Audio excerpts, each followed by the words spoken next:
Welcome back to SK classes. लीजिए अब मैं सेकंड पार्ट का वीडियो रिकॉर्ड करने जा रहा हूँ। बहुत मैसेज आ रहा था आप लोग का कि सर वीडियोस नहीं बनाते हो, हमारा एग्जाम है। और बात भी सच है यार, आपका एग्जाम भी है। एंड फाइनली अब वीडियो आ चुका है, मतलब तबाही फिक्स है।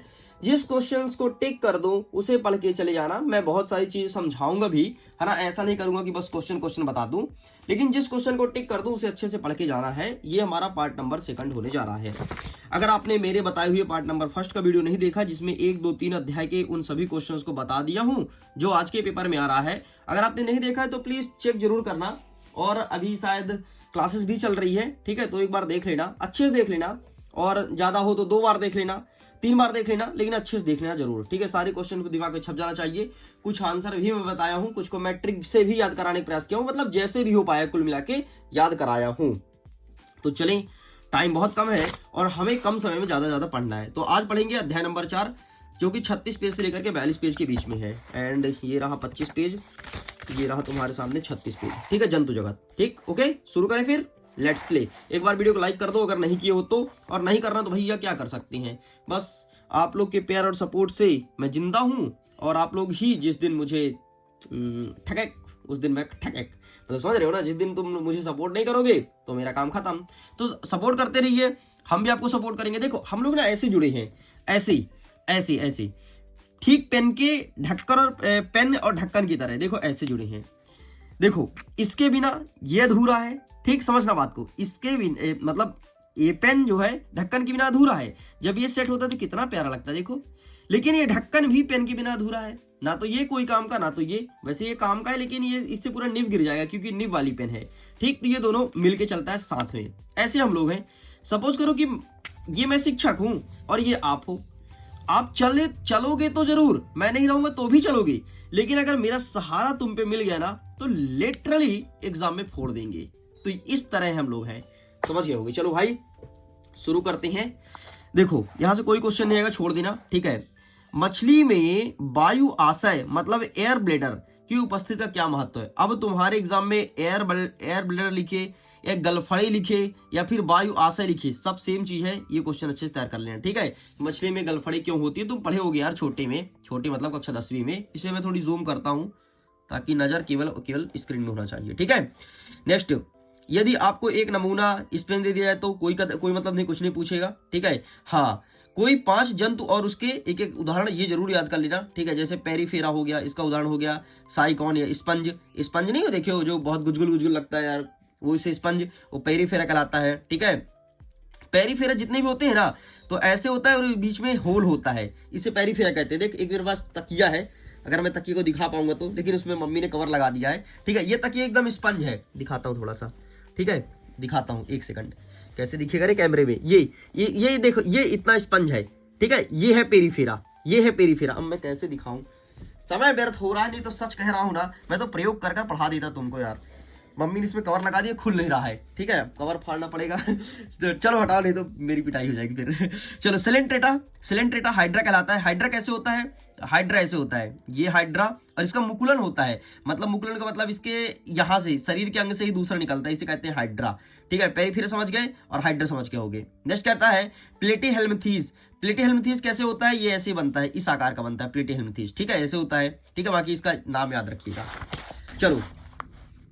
चलो नेक्स्ट क्या कह रहा है, नेक्स्ट कह रहा है कि मनुष्य में पाए जाने वाले कुछ परजीवी का नाम बताओ, ठीक है। तो इसे एक बार देख लेना, बाकी कोई ज्यादा काम चीज नहीं। हाँ, पक्षियों में उड़ने के लिए क्या क्या रूपांतरण होता है, तो पक्षियों में पंख होती है। अगर हम लोग के पंख होते तो हम भी उड़ते, ठीक है। तुम्हारे पंख होते तुम भी उड़ जाते, फड़क, ठीक है। तो ये पक्षियों में पंख होती है, ठीक है। तो ये याद रखना है, बस हो गया। ये याद नहीं रखना है, ये याद नहीं रखना है, नहीं पूछेगा परीक्षा में, ठीक है। अंडजनक या जरायुज से उत्पन्न अंडे तथा बच्चों की संख्या में बराबर होते हैं, यदि हाँ तो क्यों, ठीक है, और नहीं तो क्यों नहीं। तो अंडजनक मतलब जो अंडा देते हैं, और जरायुज मतलब जो सीधे बच्चे जन्म देते हैं, ठीक है। जैसे इंसान जरायुज कहलाएगा क्योंकि सीधे बच्चा निकालता है, इंसान का अंडा नहीं होता भाई। और अंडजनक मतलब जो अंडे देते हैं, मुर्गी उर्गी, तो इसको एक बार देख लेना बस, ठीक है। हाँ, अंडजनक को परिभाषित कीजिए, मैंने पहले बता दिया, जो अंडे देता है। तो वे जंतु जो अंडे देते हैं उसे अंडजनक कहते हैं, जो बच्चे देते हैं उसे जरायुज कहते हैं, ठीक है। तो ये चीज मैंने यहाँ पर डिफाइन किया ना, यही काम आएगा, तुम देख लेना, यही सब काम आएगा। इस बार सीधे तौर पर प्रश्न नहीं पूछ रहा है कि एनसीईआरटी उठाकर, सॉरी के परीक्षा उठा के बोल दिया कि चलो यही सेम से दे दो, नहीं। इसमें तुमसे पूछेगा बताओ जरायुज क्या है। है ना। ऐसे प्रश्न पूछेगा, तुम बताओगे कि जो बच्चे को जन्म देते हैं उसे जरायुज कहते हैं, फिर देखना नंबर तुम्हें मिलेगा। समझ गए, खत्म। आगे क्या याद करना है, संघ मोलस्का के 2 लक्षण बताओ। संघ मोलस्का की क्या होगा, स्पेसी पादगमन, बिल बनाने के लिए तथा तैरने में सहायक होते हैं। ठीक है, ये यू आकार का होता है और मुख में भोजन पीसने के लिए रेगुलर पाया जाता है ना। मतलब भोजन पीसने जैसे हम लोग के दांत होता है वैसे इनको क्या होता है, रेड्यूला होता है। ठीक है, खत्म। एम्फीबिया, मेढक, याद रखो एम्फीबिया, काम खत्म। मेढक, मेढक जल और थल दोनों में रहता है, सबसे बड़ा एम्फीबिया है। ठीक है, इसमें 2 जोड़ी 5 अंगुलियां पादयुक्त होते हैं। इनके जो पैर होते हैं ना 5 उंगली होती है, ये 1 2 3 4 5। मेढक को पकड़ के देखना, ऐसे पैर होता है मेढक का, है ना। एक बार मैं छोटा था तो मैं देख रहा था उसका पैर बड़ा ऐसे था, और सब पैर बराबर होते हैं। तुम देखना मेढक को पकड़ के, लेकिन थोड़ी बच के, वैसे मेढक काटता वाटता नहीं है, लेकिन देखना ये समतापी होते हैं। समतापी का मतलब इनका जो शरीर का तापमान होता है ना वो समान होता है हमेशा, लेकिन हम लोग विषमतापी हैं। देखते हो हम लोग का शरीर कभी गर्म कभी ठंडा होता है, इनका शरीर नहीं होता। इनका शरीर हमेशा ठंडा रहेगा, ठंडा ही रहेगा। तुम कितनी भी गर्मी में छू लो, कितनी भी ठंडी में छू लो, इनका शरीर ऐसा रहता है। और हमारा शरीर बाहर की जलवायु के अनुसार बदलते रहता है। खत्म भाई, खत्म। हाँ, नेक्स्ट एक क्वेश्चन और देख लेना है, कॉर्डेटा और नॉन कॉर्डेटा। ठीक है, ये आर्थ्रोपोडा संघ के 4 लक्षण, आर्थ्रोपोडा 4 लक्षण ये पढ़ लेना, बात खत्म। हाँ, परजीवी प्लेटिहेल्मिंथेस के विशेष लक्षण। अब प्लेटिहेल्मिंथेस क्या होता है, ये दूसरे के, देखो क्या होता है, जो दूसरे खाना बनाते हैं ना उस पे लपट के उसका खाना छीन के खा लेता है, इसे कहते हैं प्लेटिहेल्मिंथेस। बस इतना याद रखना है, खत्म। नेक्स्ट आ गया आपका इकाई नंबर 5, पुष्पीय पादपों का आकार की है। अब हम फूल के बारे में पढ़ेंगे, तो आइए देखते हैं फूल के बारे में। सबसे पहले फूल के बारे में यहां से कोई प्रश्न नहीं पूछेगा। हाँ, समद्विपार्श्वी पत्ती किसे कहते हैं, तो ऐसी पत्ती जिनकी ऊपरी और निचली सतह संरचना दृष्टि में समान होती है उसे कहते हैं समद्विपार्श्विक। मतलब जो पत्ती ऊपर से भी और नीचे भी से भी समान दिखे, जैसे ये मेरा एडॉप्टर हो गया। ठीक है, एडॉप्टर ऊपर से देखो और नीचे देखो समान दिखता है, तो इसे कहेंगे समद्विपार्श्विक। लेकिन ये एडॉप्टर है, वहां पर पत्ती की बात कर रहा है। ठीक है, और जो ऊपर नीचे से अलग अलग दिखे वो समपारदर्शी नहीं है।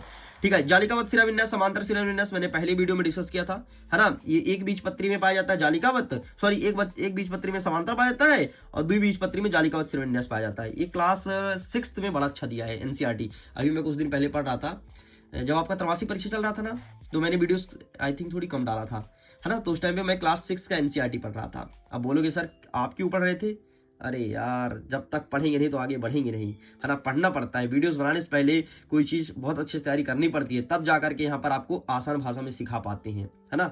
तो पढ़ता हूँ भाई, मैं सच बता रहा हूँ। अभी मैं 6th 7th 8th और 9th का आधा साइंस में मैंने फिर से पढ़ लिया है। ठीक है, अभी मुझे 10th पढ़ना है, 11th 12th मैं नहीं पढ़ूंगा, क्योंकि 10th तक अगर जो जिसने पढ़ लिया ना 11th 12th आसान हो जाता है। ये सब उसमें है, इसलिए मैं तुम्हें आज बता पा रहा हूँ और आसान भाषा में। ठीक है, इसके बाद ये साइंस खत्म होगा तो मैं ज्योग्राफी पढ़ूंगा। ठीक है, भले मेरे से आती है, भले मुझे पता है चीजें, लेकिन फिर से पढ़ूंगा ताकि नॉलेज में डेप्थ आए। और जिस दिन नॉलेज में अच्छे से डेप्थ आ गया ना, उस दिन उड़ा के फोड़ेंगे, देखना उस दिन करेंगे फेस रिवील, ठीक है ना। इसलिए फेस रिवील नहीं कर रहा हूँ, है ना। फेस रिवील हो तो फिर अच्छे से हो यार। चलो, पुष्प क्या है और ये एंजियोस्पर्म पुष्प के भाग, तो ये देख लो, ये चित्र जरूर देख लेना, 100% एग्जाम में मार्किंग होगी। ये फूल उल के बारे में, इसमें पंखुड़ी होती है। मैं तो पता है इतना डेप्थ में पढ़ चुका हूं ना कि इसके अंदर बता दूंगा कि अंदर इसके बच्चे कैसे पैदा होते हैं, कैसे निषेचन होता है, यहां तक घुस के पढ़ा हूं। ठीक है, तो ये सब बता दूंगा, लेकिन अभी इतना समय नहीं है।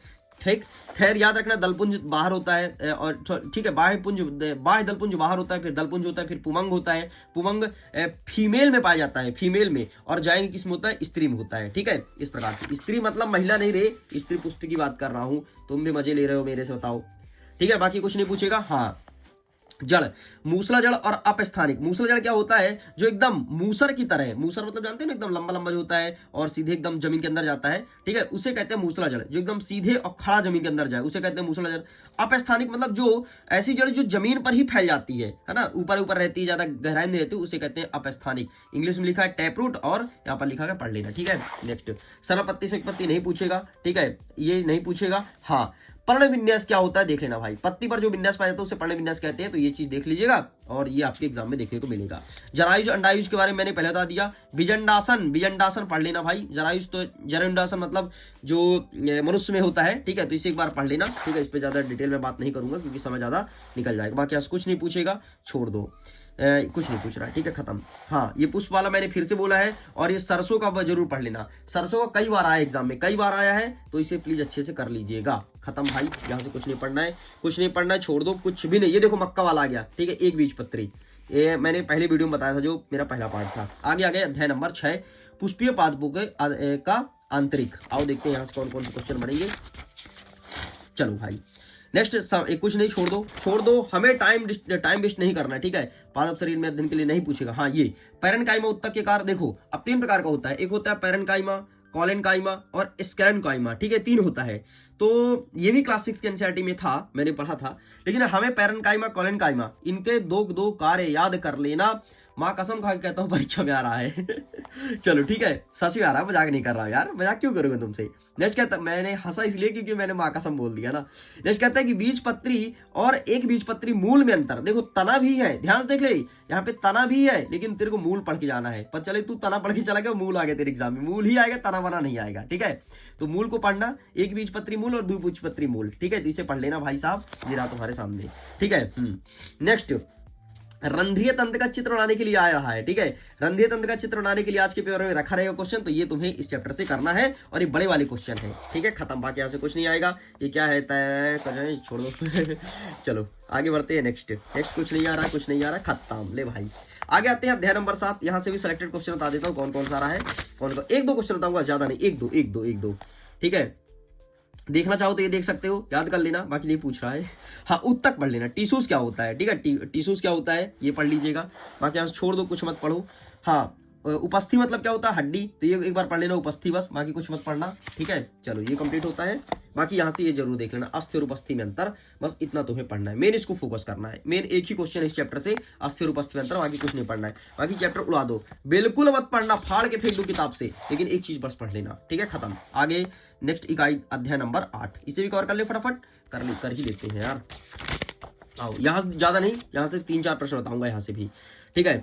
हाँ, प्रोकैरियोटिक कोशिका यूकैरियोटिक कोशिका तुमने पढ़ा है ना, ये चीज देख लेना। हाँ, लाइसोसोम को आत्महत्या की थैली क्यों कहा जाता है, क्योंकि क्या होता है, जितने भी आरएनए होता है ना, आरएनए नहीं सॉरी, आरबीसी, जितनी भी आरबीसी होती है, आरबीसी का डेथ होता है लाइसोसोम में, इसलिए लाइसोसोम को आत्महत्या की थैली कहा जाता है, ठीक है। बाकी एक बार पढ़ लेना, ठीक है। यहाँ पे क्या क्या लिखा है अभी तुम्हारी भाषा में देख लेना, ठीक, मैंने तुम्हें आसान भाषा में बता दिया, खत्म। यहाँ से कुछ नहीं आ रहा है क्वेश्चन। नेक्स्ट, हाँ, क्लोरोप्लास्ट का चित्र, यार चित्र बस पूछे क्लोरोप्लास्ट का, ये कर लेना। कोशिका भित्ति के 2 कार्य कर लेना, ठीक है। और पादप कोशिका का चित्र, ठीक है। पादप कोशिका और जंतु कोशिका तुम्हें पता है 10th में भी आता था और इस बार 11th में भी पूछेगा, ठीक है।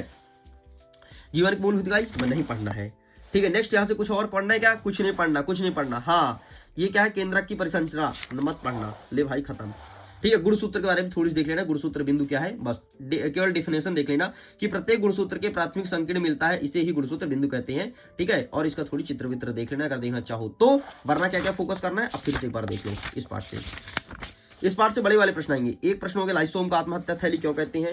प्रोकैरियोटिक और यूकैरियोटिक, ये कोशिका की विशेषताएं बतानी है, तो ये पढ़ लेना, 2 क्वेश्चन हो गए, ठीक है। 3 ये तुम्हें पढ़ना है, ये वाला कोशिका के भित्ति के 2 कार्य, 3 और ये 4 क्लोरोप्लास्ट पढ़ना है चित्र, और ये 5 हो गया ये वाला चित्र, और 6 हो गया ये वाला चित्र, ठीक है। 6 बताया हूँ, बाकी कुछ भी नहीं पढ़ना है, ले भाई खत्म, ठीक है। चलो आगे अध्याय नंबर 9। तो अध्याय नंबर 9 के लिए एक और मैं वीडियो बना दूंगा, जिसमें आगे हम डिस्कस कर लेंगे कि अध्याय 9, 10, 11, 12, 13 ये 5 अध्याय बचेंगे। यहाँ से कौन कौन से क्वेश्चंस आ रहे हैं, बाकी सब कुछ हो गया कंप्लीट, बस इतना आपको पढ़ना है, ठीक है। तो 9, 10, 11, 12, 13 यहाँ से मैं टिक कराऊंगा एक नेक्स्ट वीडियो में, उसे देख लेना, यकीन मानो एग्जाम फोड़ दोगे। मैं वीडियो को एंड करता हूँ, thanks for watching, bye bye.